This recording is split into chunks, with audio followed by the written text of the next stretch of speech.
when I was at Oxford, the more that I had achieved, the more that it was clear to me that it was never enough, that it never satisfied, the more it just kind of placed another rung in the ladder. And so there was this kind of sense of meaninglessness, like where does meaning actually come from? It really struck me as a historian that we're now living in an age which is just fundamentally kind of disconnected from the past. To understand why history matters, even to understand what our story is. And now as a Christian, having this kind of identity that's given to me, oh no, this is given to me in a real story. It's not just some intellectual beliefs that I happen to know now. I hear this phrase all the time, we don't want to be on the wrong side of history. It's even affecting the way we're acting now, that there is two boxes, and trust me, you want to be in the one labelled good. How unhelpful is that as a historian? Does that just really grind your gears?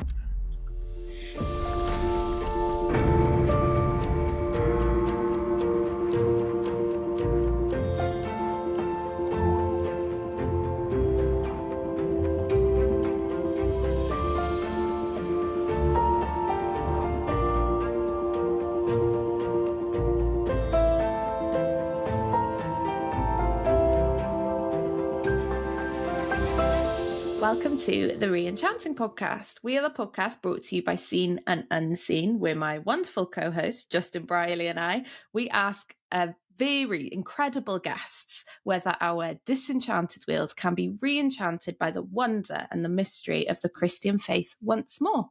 And have we got a guest for you today? Sarah Irving-Stonebraker is an Australian historian. She's the Associate Professor of History and Western Civilization at Australian Catholic University in Northern Sydney. And her latest book is titled Priests of History, Stewarding the Past in an Ahistoric Age. Sarah says that in our age of self-invention, modern people are profoundly disconnected from the stories, the practices, and the history that once gave them their identity. So we're going to be talking to Sarah about re-enchanting an ahistoric age and about her own journey from atheism to Christianity as a young academic at Cambridge and Oxford in the early 2000s.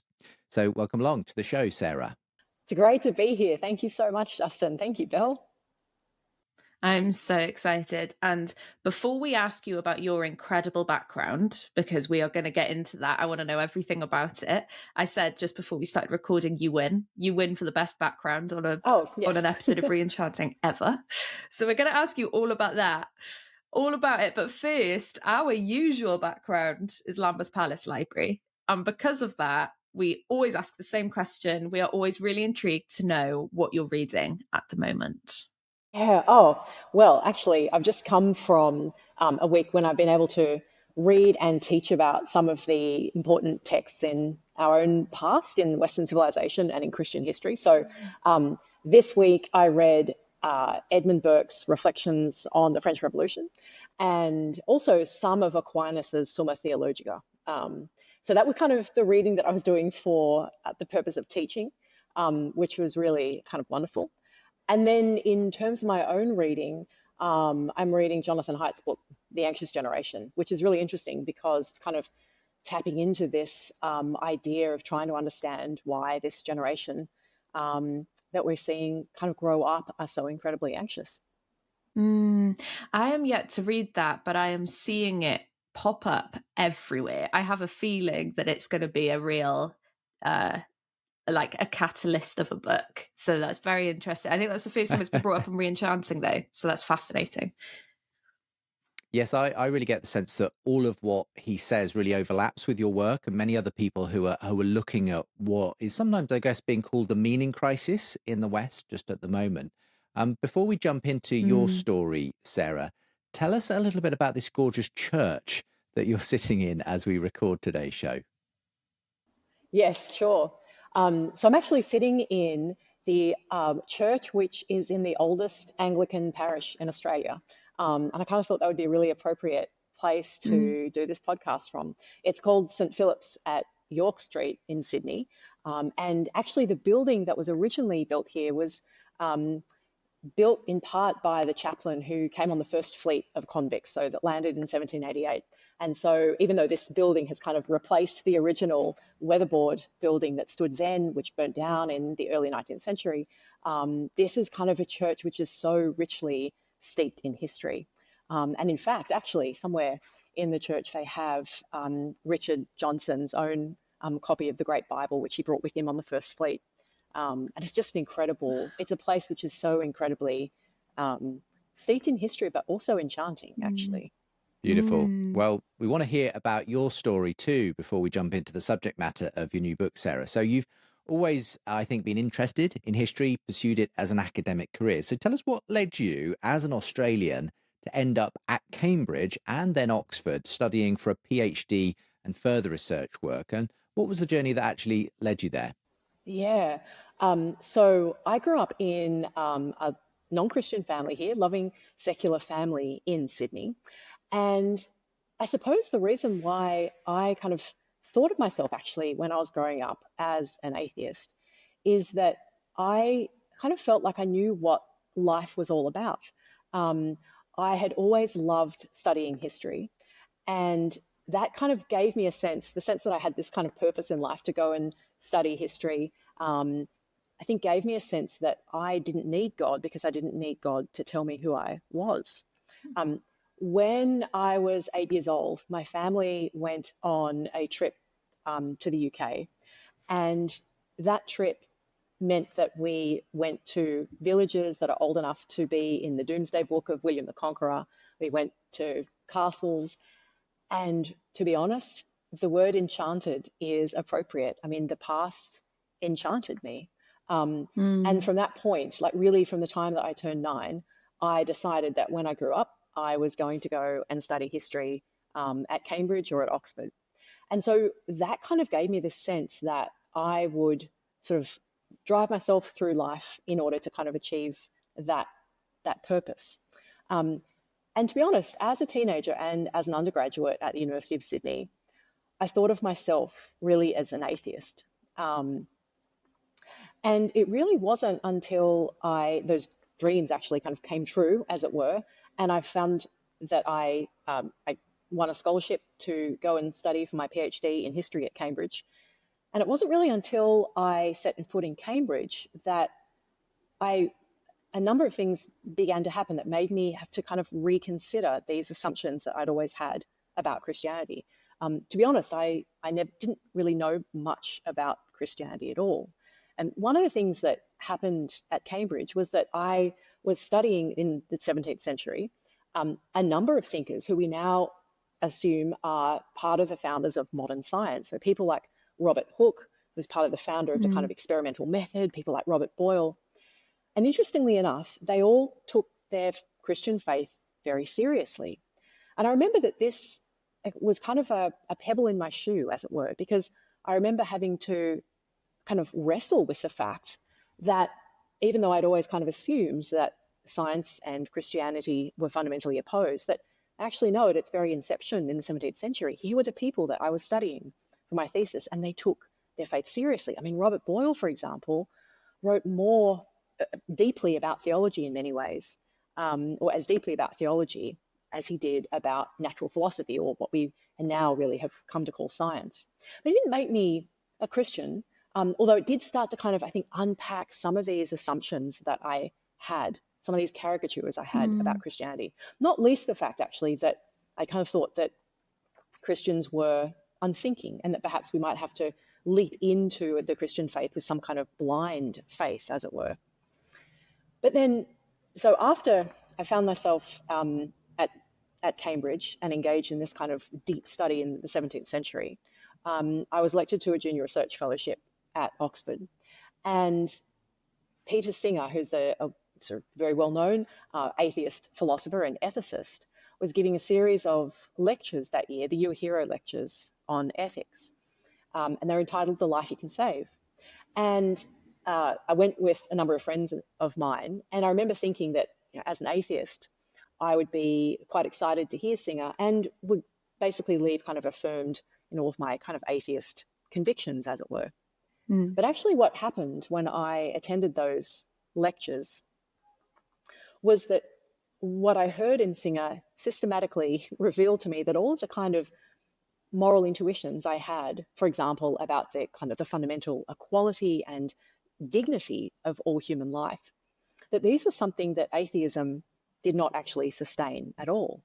And so I kind of left those lectures with a kind of intellectual vertigo, in the sense that everything that I had kind of assumed could be sustained by atheism, it was pretty clear, had kind of come down to me, or had kind of imbibed, as it were, ideas which were actually at their origins, at heart, sort of theological ideas. After those lectures, I mean, I was engaged in all kinds of reading and discussions with my friends.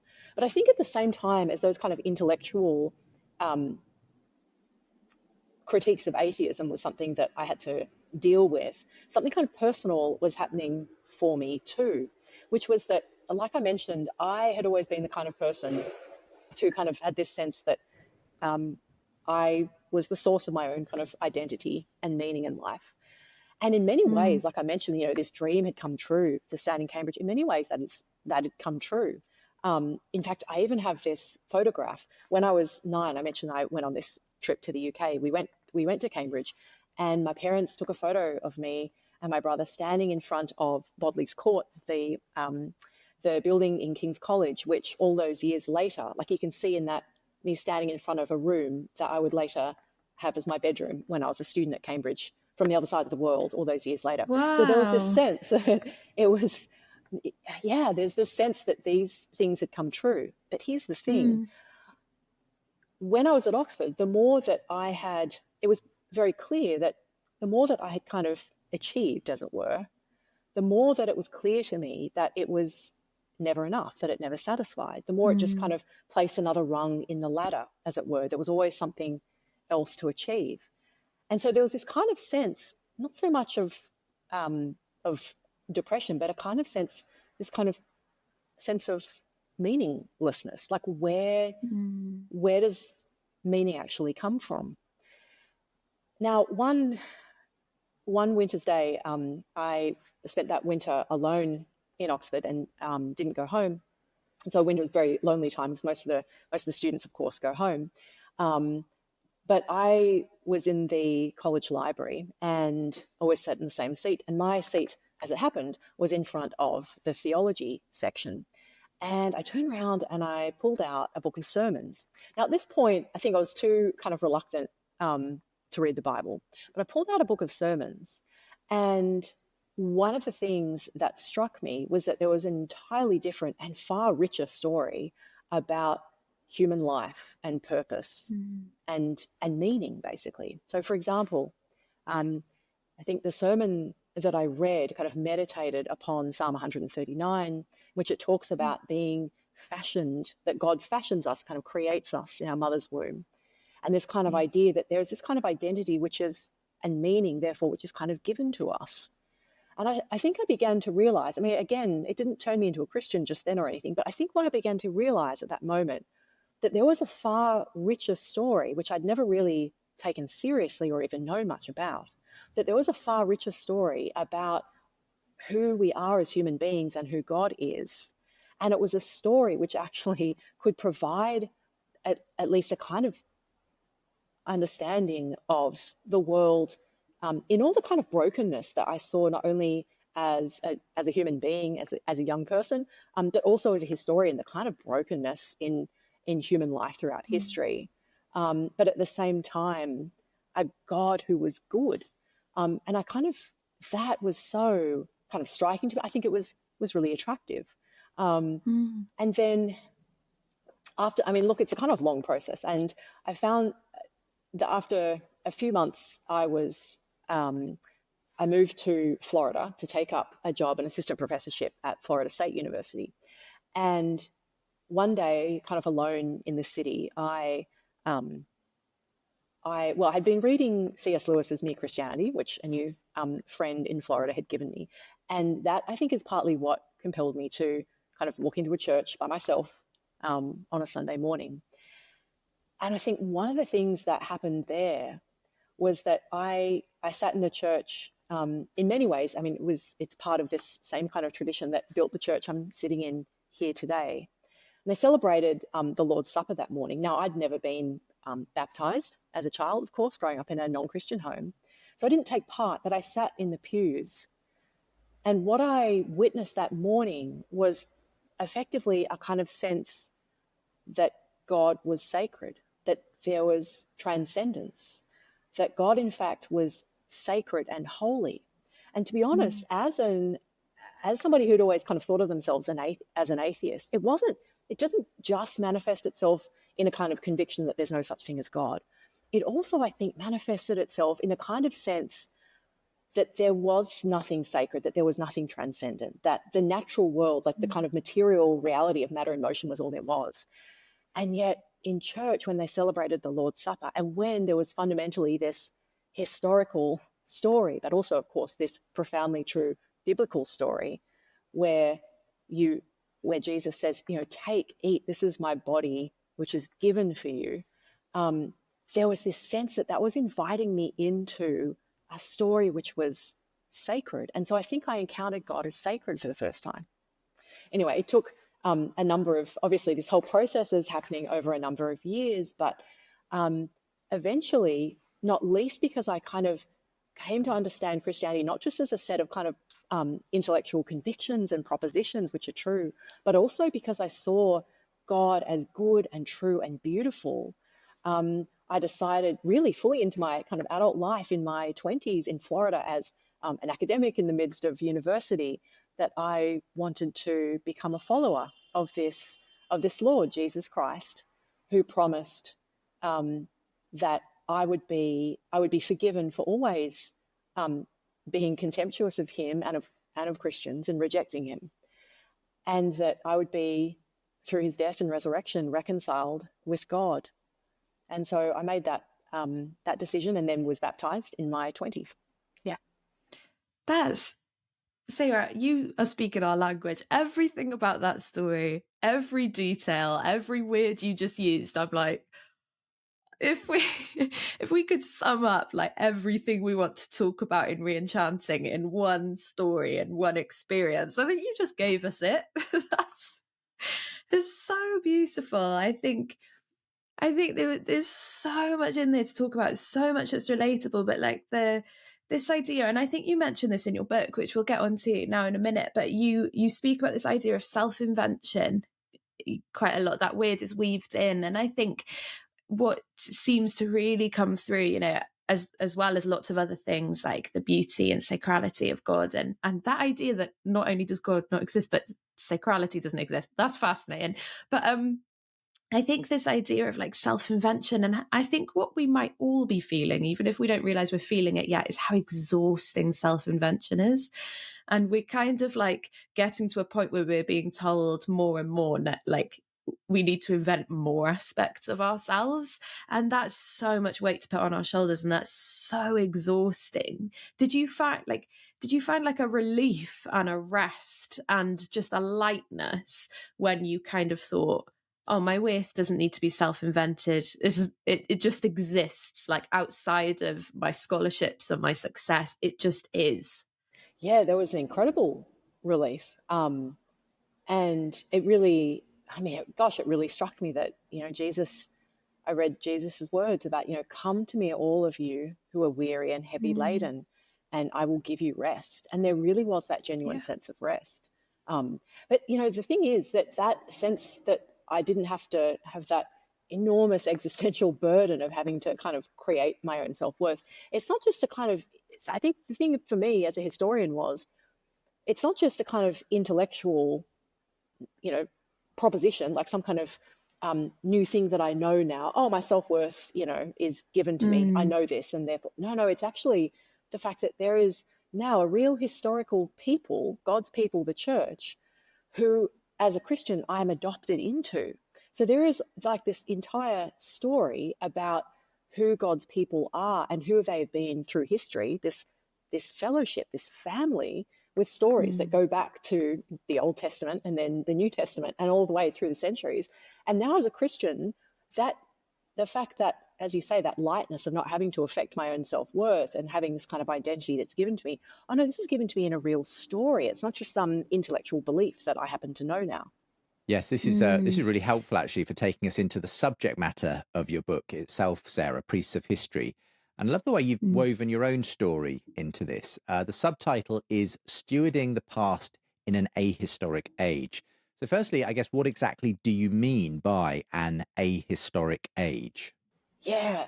Well, this is really fascinating. I developed this kind of sense of, or this concept, like this ahistoric age that we're living in, because it really struck me as a historian that we're now living in an age which is just fundamentally kind of disconnected from the past.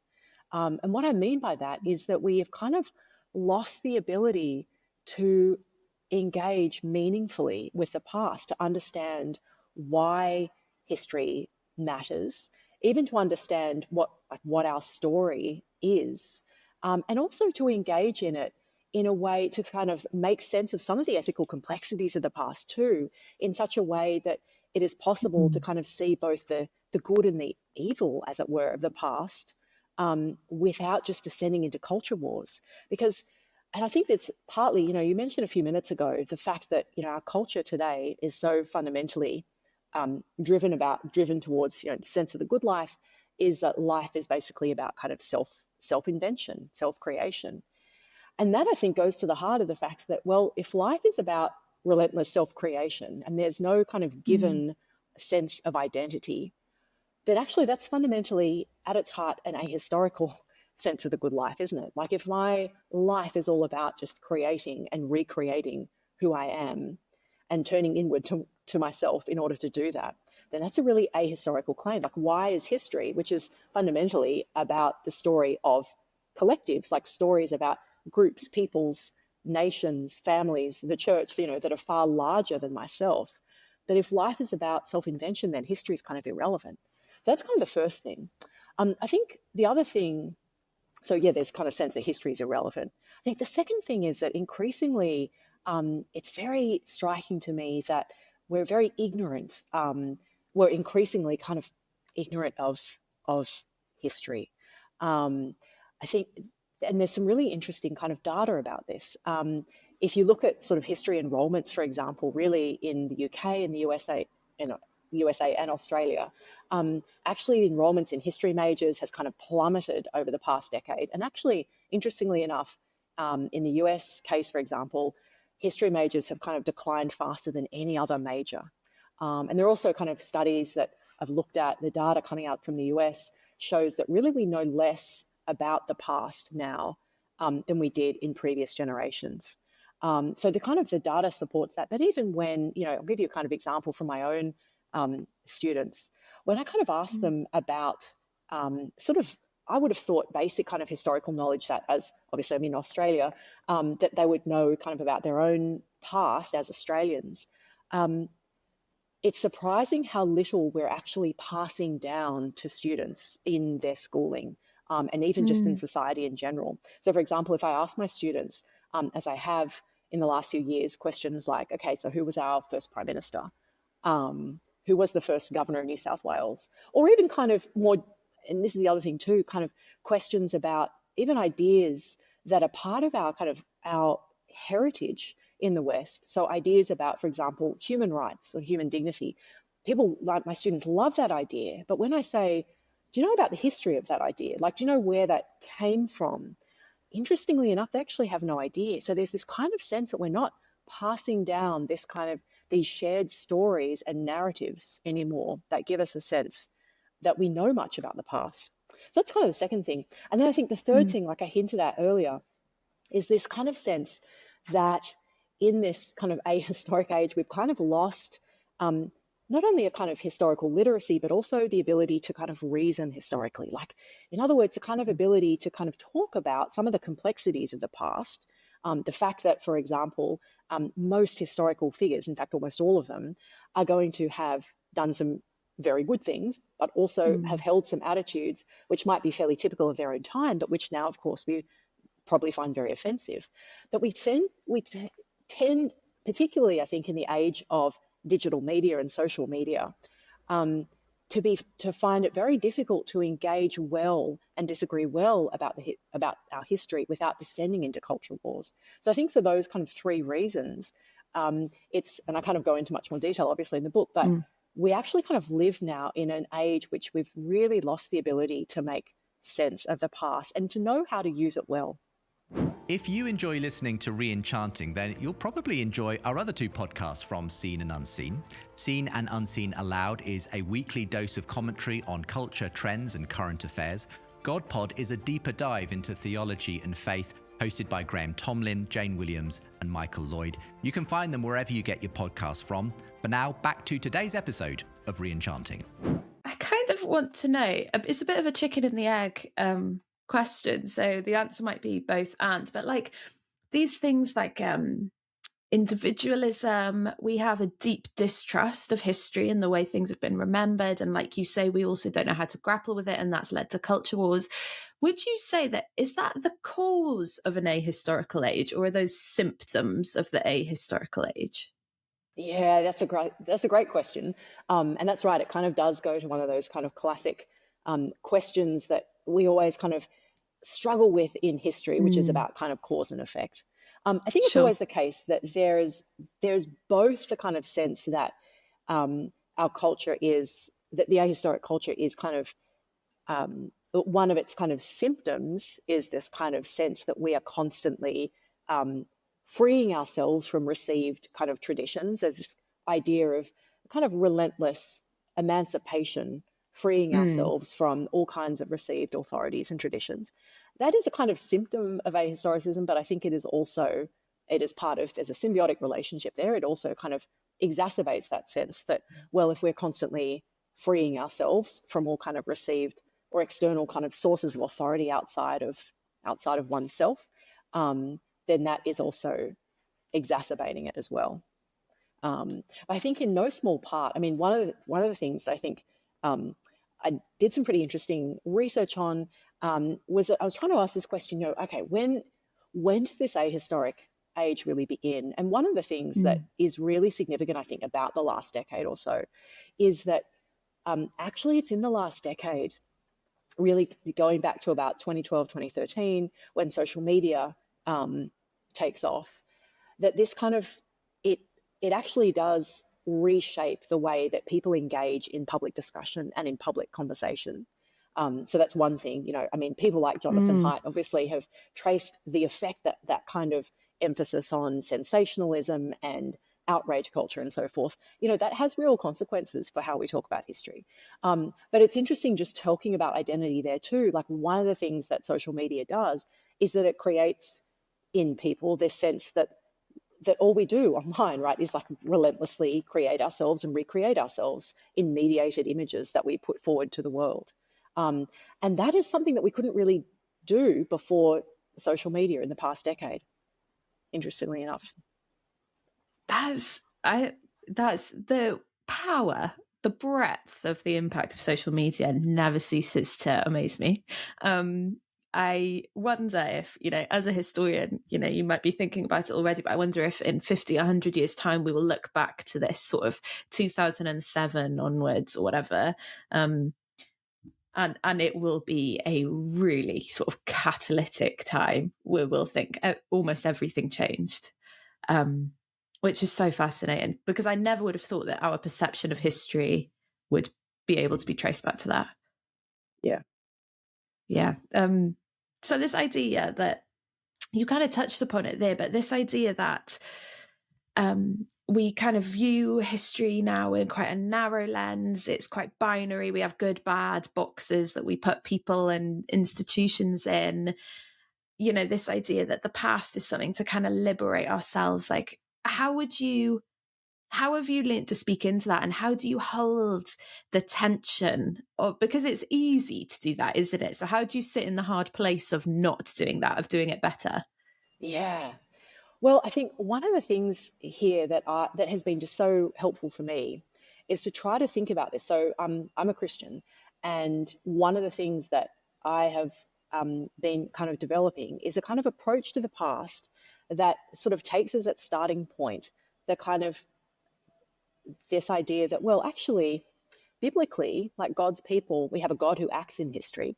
And, we're sort of God's people are told to kind of to learn from the past and to use history well. And I was also, there's a kind of another kind of theological idea that I was drawing upon too, which is this idea that really there's a kind of priestly responsibility that is given to human beings, really to Adam and Eve, and in the Old Testament, when in what's often called sort of like the creation mandate, there's this idea that really being made in God's image means that really the kind of responsibility, the deep responsibility of humanity is to kind of, one of them is to go out and spread spread the garden, as it were, civilization across the rest of the world. And then, of course, in the New Testament, there's this idea that actually all Christians, and this invitation open to all people, are this kind of this holy priesthood, as Peter puts it. And then, of course, in the kind of the Reformation, we get this idea that Martin Luther draws upon, this idea that, Christians were a priesthood of all believers. So one thing that's been really helpful to me is to kind of think about the fact that, well, what it was priestly work biblically, it's this kind of responsibility to kind of tend and to keep. And priests are doing that in terms of God's presence. But this has been really helpful framework for me thinking about history. And also I was inspired there too by the fact that my own studies of Robert Boyle, this Christian, one of the founders of modern science, and Boyle uses this idea.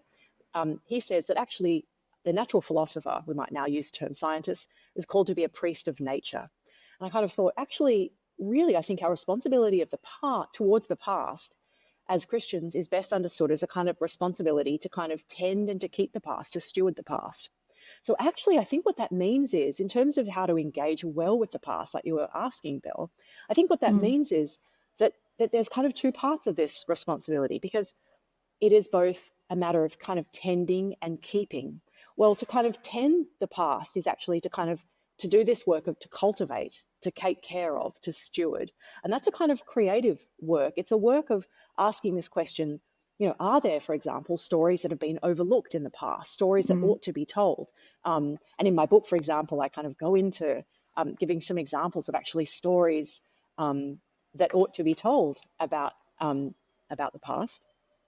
But also there is a more conservative work of conserving, of kind of keeping, as it were, of passing down. And I think when you look at those two aspects of what a responsibility towards history as Christians might look like, it actually enables you to get a foothold, on this question of wrestling with the fact that there is both an incredible tradition which ought to be kind of kept and passed down and conserved, but at the same time, it ought to be kind of cultivated too. And I really think that, like, in many ways, a kind of a biblical kind of theological answer to that question as a kind of priestly work, like I suggest, really can be enormously helpful.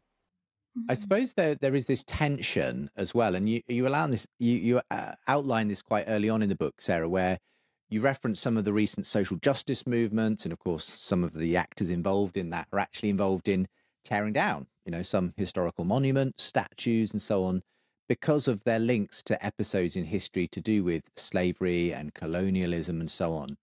And I guess, as much as you said, a younger generation is arguably less connected to history and the past, at the same time, you could argue that those generations are the ones actually saying, well, we've been given a false picture, or a skewed picture, if you like, of the past. And that's why, we've engaged in tearing these things down, and we want to rethink our history. So I guess I could imagine an activist saying to you, well, we do know our history, and it's been passed to us through this, Western colonial filter, and we need to put that right. And that's, why we're tearing down these statues and so on, that only tell us a particular version of our history. Yeah. Look, I think it's always the case that, there are stories and that there's historical work and stories that are told and stories are not told. And so it's always important. And this has been the case for generations. I mean, if you take the Australian example, the work of Henry Reynolds, for example, it was actually several generations ago, earlier than when I was a child, that stories about the British treatment of Indigenous people were coming to light. This is by no means a new thing. It's always the kind of case that, the pendulum swings back and forth. But yeah, so actually, I think I think it's entirely part of what historians, ought to do, is to kind of tell stories. But I think this, at the same time, one of the things that ought to be kind of pointed out is that I think to engage well with the past is not going to result necessarily in a kind of attempt to kind of tear down or to obliterate the past. And that's where I think that, and I kind of give some examples in the book of how I think that if we think about kind of being priests of history, tending and keeping the past, there are ways of both kind of recognizing places and times when sin has been committed, and yet without having to kind of attempt to kind of eviscerate that part of history, because actually that doesn't necessarily do much good. And so, I think, for example, there's a way of kind of recognizing that some figures in the history of empire are going to have these complicated histories, and yet at the same time we can recognize that while they may have held views that we disagree with, at the same time it's far more complex than that. So, for example, in the 17th century, and actually one of the first, even before I was a Christian, one of the first academic articles I ever wrote was on what I call colonial anxieties in the work of Francis Bacon. So Bacon would be taken today perhaps by the person, that you imagine there, our kind of, our kind of example, Justin, as somebody who might be, taken as kind of advocate of empire because he supported a strong British imperial state, who's very high up in the echelons of the English government. And yet, at the same time, Bacon articulated some pretty serious concerns about how the British were conducting themselves. And in fact, in his essay on plantations, he wrote, "I like a plantation in a pure soil. That is, where people are not planted in to the end of displanting others." So in other words, he's not actually submitting a whole-scale kind of disagreement with colonialism, but at the same time, he's actually articulating a pretty serious misgiving about the kind of the conduct of the English. He's talking actually there about Ireland. And so I think if you actually think about and investigate somebody like Francis Bacon seriously, then actually what you have to kind of recognize that he can't be either kind of reduced to this kind of black and white idea of history that we either completely cancel or obliterate and, knock down any kind of statue to Bacon, who fully supported English colonization of Ireland. And yet at the same time, here he is kind of critiquing the idea that you would displant people in Ireland. And he says, elsewhere, make no extirpation of the natives, he writes. And so I think, the past is incredibly complex. And we're going to find in every historical figure ideas that, in today's context, we find kind of offensive. And yet at the same time, that doesn't for a moment make us think that the attitude to history ought to be simply to kind of obliterate the past or eviscerate it. I think there are ways of kind of engaging well with it. I think Bacon's a pretty good example. So I hear this phrase all the time. I may have even been guilty of using it. This idea, this phrase of like, we don't want to be on the wrong side of history. Or, if it's like a political thing, you making this decision, you will be on the wrong side of history, as if it's as binary as there is a right and a wrong. So it's even affecting the way we're acting now. This idea that there is two boxes, and trust me, you want to be in the one labeled good. How unhelpful is that as a historian? Does that just really like grind your gears? Yeah, I mean, I think it's a kind of phrase that people have been using for a while, and it probably indicates too that there's a kind of, given the emphasis on either being on a right or the wrong side of history, there is a kind of sense there that really what is being talked about is not in fact history, but a sense of being right or wrong. Like it's really about a sense of being. It's really about ideology. And so there, I think whenever we, you hear that kind of phrase, it indicates that really what's being talked about is kind of ideology or politics. It's not necessarily history. So it's not particularly helpful.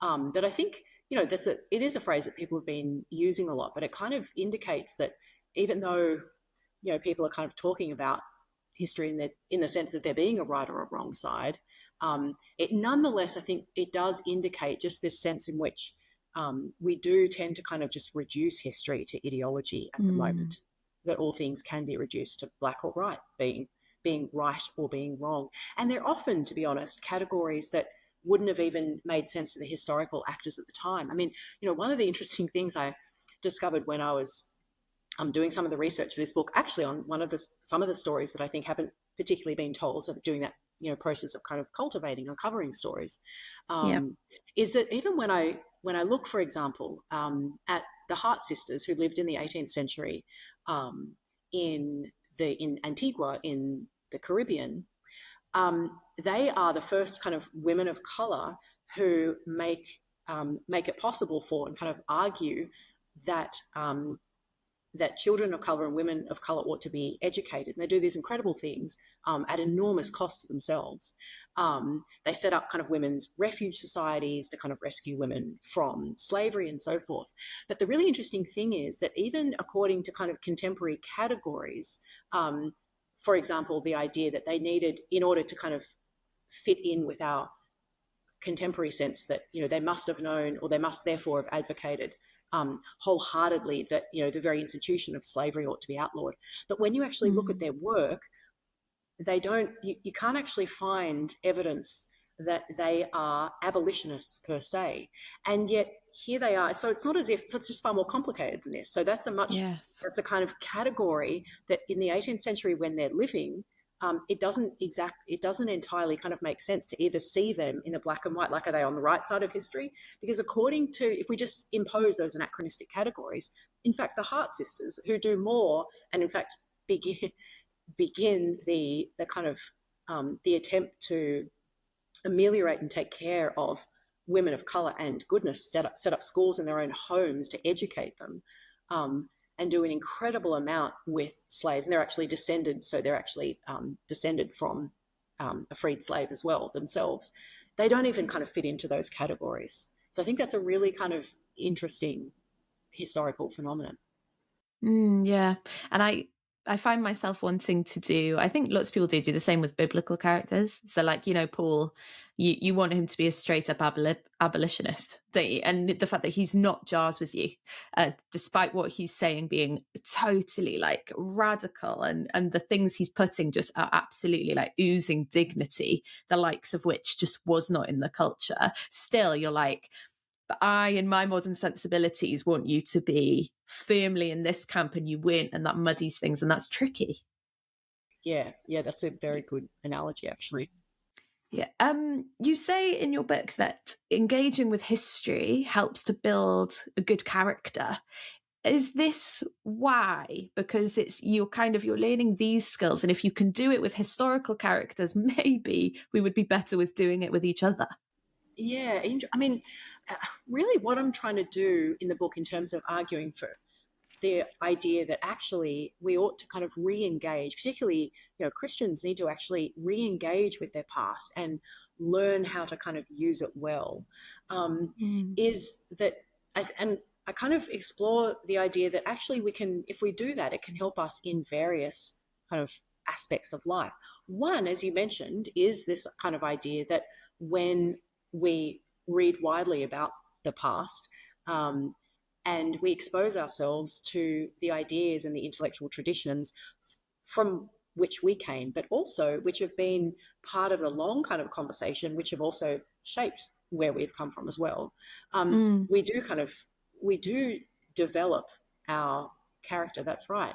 But I think there are other practical, very important ways in which stewarding the past well can kind of help us. And I think one of them that probably speaks to kind of our interest here in, re-enchanting the world, that's probably pretty relevant, is that I think actually engaging well with history and drawing upon historical traditions can actually help us engage with sacredness and beauty.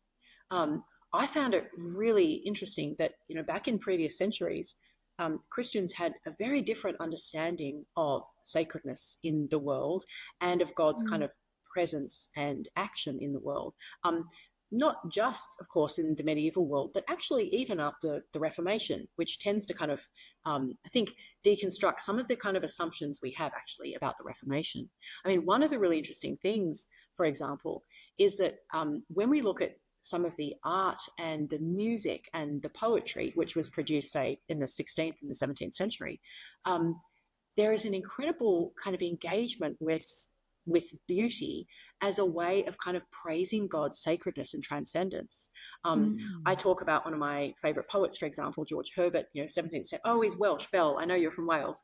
So yes. Herbert, born in Wales, really one of the most incredible Caroline Devine poets.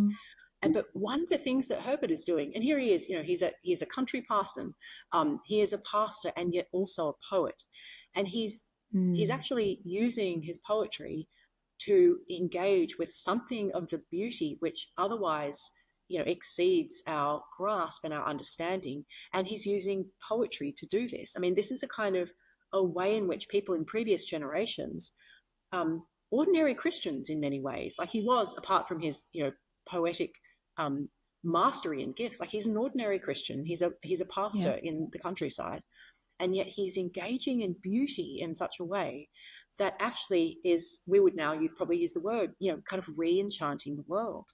And I think that's fascinating, because we tend, I think, in today's world to live, even, I think, sadly, as Christians, because I think even ahistoricism kind of seeps into the church, in a world in which we're actually kind of disconnected from the fact that George Herbert's poetry is actually part of the Christian tradition, and that there's an incredibly rich tradition of poetry and art and music, which is engaged with sacredness and transcendence, which is part of who we've been and who we are as God's people. And yet somehow we've kind of lost touch with it. And so I kind of suggest that actually we can re-engage with that. So Herbert's, kind of one example there, but one of my own kind of interests and passions is music. And actually, if you engage with the music of, look at J.S. Bach, for example, who I talk about in the book. Bach, there's a copy, we have actually Bach's Bible, in which he kind of writes. We know that he, has written in the margins of his Bible, and he kind of talks about, even in his own works, J.S. Bach talks about the fact that music is actually for the glory of God. And, he signs all his works, Soli Deo Gloria, glory to God alone. And I think it's just incredible the way that we've got these kind of incredibly rich, musical traditions, poetic, artistic, literary traditions that have engaged with sacredness and with beauty, which we have largely lost, not least because we kind of live in an age which is disconnected from this history. Yeah, so much richness in that. You actually mentioned it a couple of times, and you reference it in the book, of course, Max Weber's disenchantment thesis. Obviously, we are re-enchanting, so we also riff off Max Weber quite a bit. But I guess, Sarah, how do you understand disenchantment, and what's the connection between disenchantment and this idea, as you say, that we live in an ahistoric age? Yeah, that's, it's really, Weber's thesis is so fascinating, isn't it? And I find that, one of the things that I really kind of find that my students, and I enjoy kind of talking about when I talk about Weber and this kind of disenchantment and secularization of modernity with my students, is just the way in which it tends to render the world a kind of horizontal, everything becomes ordinary and horizontal and flat, in the way that in the pre-modern world, particularly in the medieval world, the world was, it was porous, to use one of the philosopher Charles Taylor's words. People in the medieval world lived in a world which was so rich with the kind of the life of what we would now perhaps anachronistically think of a kind of a different supernatural layer to reality, that kind of distinction doesn't exist in the world. And so I think one of the cool things about the disenchantment thesis is that it's one of the many kind of theses that attempt to explain secularization, but one of the cool things about it is that it really does get to the heart of this idea that there is something which there is a kind of there is a richness which is kind of gradually kind of denuded from the world, and even the word that Weber uses in German, Entzauberung. Like it means a kind of a taking away of Zauber, like magic from the world. We use the term magic today in a slightly different sense. So he doesn't mean like magic magicians and white rabbits and so forth. That there's a kind of richness there. And I think for me as a historian, that is where I think that we, particularly as Christians, have the opportunity to look to history as a way of actually re-enchanting the world with the story, with God's story about Jesus. Because actually, if you look to history, Christians have been living in this rich historical story in which, for the vast majority of Christian history, has not been disenchanted and has not thought about a world merely in terms of kind of natural materialistic reality of matter and motion, but rather has been actually, they've been inhabiting a world which is so incredibly rich with God's presence, and in which they're keenly aware that there is what we now call a kind of spiritual dimension to life. And I think that can be so helpful. And I think it can be particularly helpful, for example, when we think about this question of, how Christians live in the world, what does it mean to kind of be a Christian disciple? One of the things that you find when you turn to the richness of this history is that actually in previous centuries, Christians practiced an enormously rich variety of spiritual disciplines and practices, which we've largely not only forgotten, but which actually would probably jar with just how disenchanted we are, I think, even in some aspects of the Western Church too. So, for example, one of the things I do in the book, where I talk about spiritual disciplines, is kind of explore some kind of much or often forgotten spiritual disciplines from the 17th century, which can be really quite surprising. So in the 17th century, there is I choose to focus on a little village called Little Gidding, which is in Huntingdonshire in England in the early 1600s. And today often people have heard of Little Gidding because it's the name actually of one of T.S. Eliot's poems in the four quartets, Little Gidding. But actually in the early 17th century, Little Gidding was a kind of Anglican community, and they practiced these spiritual disciplines, which are really quite surprising. So one of the things they practiced was, they called it a night vigil. And this actually in itself has a long history that dates back. I mean, even when you read the people at Little Gidding, so Nicholas Ferrar, for example, writing about this, he writes about the fact that, Paul and Silas, stayed up praying during the hours of the night. We see Jesus in Gethsemane praying. And here they are in the 17th century saying, there's this long tradition of prayer during the night, of holding a night vigil. And so they practice staying up from often the early hours of the morning and late into the evening, early hours of the morning, obviously by candlelight. And they are singing psalms. And it's really interesting because today, again, this is a kind of ahistorical thing, but often people tend to think, that's purely a kind of monastic tradition. That's something that Protestants never did. But in fact, actually, no, they did. That's evidence of our own kind of misconceptions there, actually, about history. So the night vigil, an incredibly kind of rich practice. And there's also, in the 17th century, a practice, for example, of what was called, and I quote the 17th century term for this, Bishop Joseph Hall wrote a work which he called Protestant meditation. And so there's a practice of meditation, like a very spiritual discipline, again, which we've largely kind of lost in the last several hundred years, not least because I think we live in this ahistoric age in which we're disconnected from this. But again, these kind of practices, I think, if we turn to this history, they can actually deeply enrich our spiritual lives. And they do the work, I think, of using the story of Jesus to kind of re-enchant the world. That's so interesting.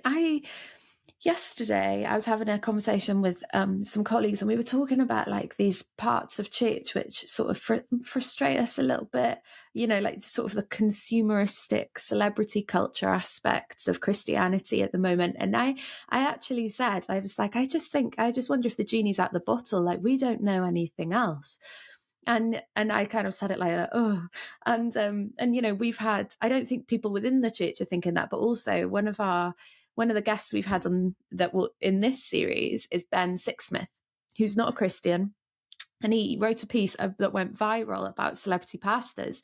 And he said, it seems to me that instead of Christians wanting me to be like them, they very much want to be like me, be like the world. And so it's so fascinating that I had that conversation with my colleagues yesterday, because thinking there is no solution. I don't know a solution.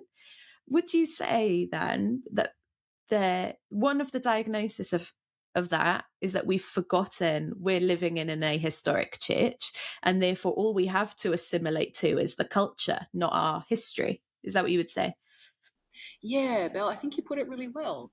I think it's a very kind of revealing illustration of the degree to which we are kind of ahistorical when we realize this kind of phenomenon of celebrity pastors.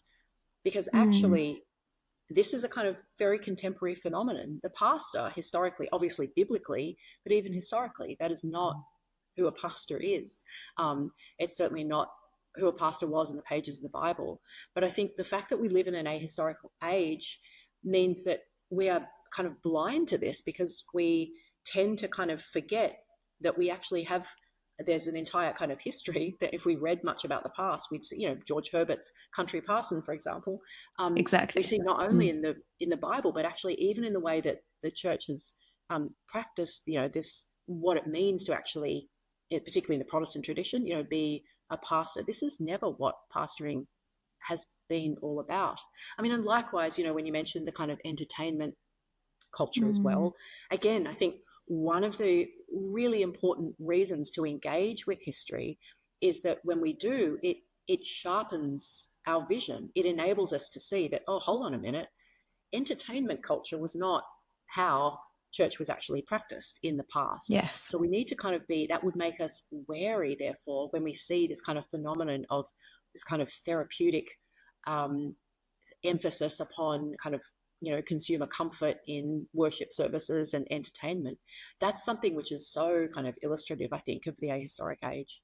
And there's a kind of sense in which if we forget history, it does kind of render us blind to things. So and this is kind of worrying, there are things that then start to be forgotten or left out of practices and of worship, which can kind of creep in precisely because you're so acculturated. So, for example, one of the things that I think is particularly revealing in this sense is that when I've spoken to a lot of people, they've noticed that often one of the things that can happen is that you stop praying a prayer that confesses sins, because a prayer, for whatever reason, a prayer of confession is perhaps it's a little bit jarring, to the outsider, to the seeker, that we might confess our sins. And so gradually, but like a frog in the pot of proverbial water that doesn't realize it's boiling, you stop realizing that things that have always been part of what Christians do when they gather together, for example, confess sins, greet one another with the peace, send them, actually do a sending where you kind of send or commission, whatever that's looked like in different historical traditions of the church, people are sent back out into the world. Well, I think, another example is that often the sending, like I've been in services where it's have a good week, which is literally the opposite of the sending, isn't it? Because instead of being commissioned to be sent out in the world, you're actually being told to go out and enjoy yourselves. And so the focus is not upon serving God, it's upon enjoying oneself. But how disturbing that we kind of don't notice that, precisely because we are so kind of acculturated that we've forgotten that that's never how church was actually practiced. Yeah, I love that we're having this conversation today, because I already feel like more hopeful about the things that we were talking about yesterday. We should wrap this up, but I'm so reluctant to, Sarah.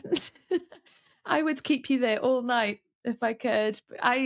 Before I get, one of the most beautiful parts of the book, and it's not a question, I just want everyone to know, is you tell this beautiful story about your first daughter when she was a baby, and you invited your family and your husband's family, and that you were asking them to tell their stories, and it was like they were saying over your daughter, like, this is who you are. And I think that just beautifully sums up this entire conversation, is, we can tell our stories, in all of their complexities and soak them in as this is who we are. And those stories are sacred and they're holy and they're creative and they're complex and they're not as binary as we feel comfortable with, but they're who we are.